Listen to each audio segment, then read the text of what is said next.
తూర్పుగోదావరి జిల్లా కాలువల్లో తూడు చెత్త వల్ల సాగునీటి ప్రవాహానికి ఆటంకం కలుగుతోంది అని అనపర్తి ఎమ్మెల్యే నల్లమల్లి రామకృష్ణారెడ్డి ఈరోజు అసెంబ్లీలో పేర్కొన్నారు.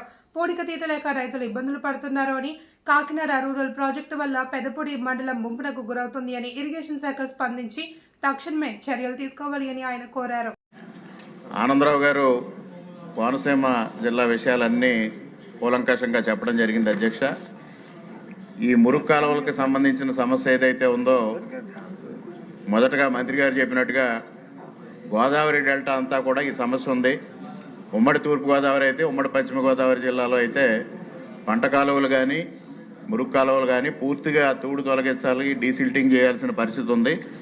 ముఖ్యంగా ఉమ్మడి తూర్పుగోదావరి జిల్లాలో తుల్లిబాగ డ్రైన్ కానీ, టేకీ డ్రైన్ కానీ, కంకణాల కోడ్ కానీ, బెక్కువోల్ డ్రైను, వెస్ట్ ఏలేరు డ్రైను, ఇవన్నీ ప్రధానమైన డ్రైన్స్. అధ్యక్ష, ఇవన్నీ పూడిక తీయకపోవడం వల్ల గత 30-40 సంవత్సరాలుగా చాలా తీవ్రమైన ఇబ్బందులు రైతాంగం ఎదుర్కొంటూ ఉంది. అధ్యక్ష, ఏదైతే తమరు మెన్షన్ చేశారో ఆక్రమణల గురించి, దానికి ప్రధానంగా మా నియోజకవర్గం నుంచి కాకినాడ రూరల్కి వెళ్ళి బే ఆఫ్ బెంగాల్లో కలిసే బెక్కువోల్ డ్రైను, వెస్ట్ ఏలేరు డ్రైను కలిసి మా నియోజకవర్గంలో ఒక చోట కలిసి అక్కడ నుంచి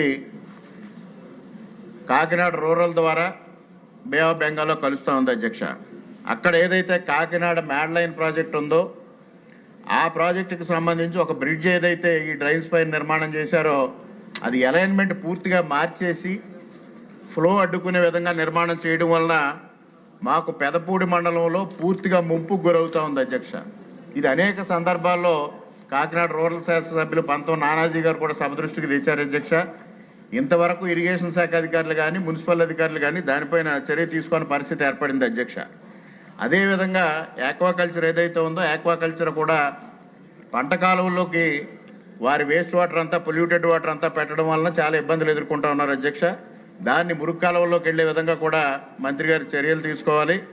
అదేవిధంగా major drains, medium drains, minor drains Turpugodavari జిల్లాలో కూడా చాలా ఎక్కువ ఉన్నాయి. ఇవన్నిటిని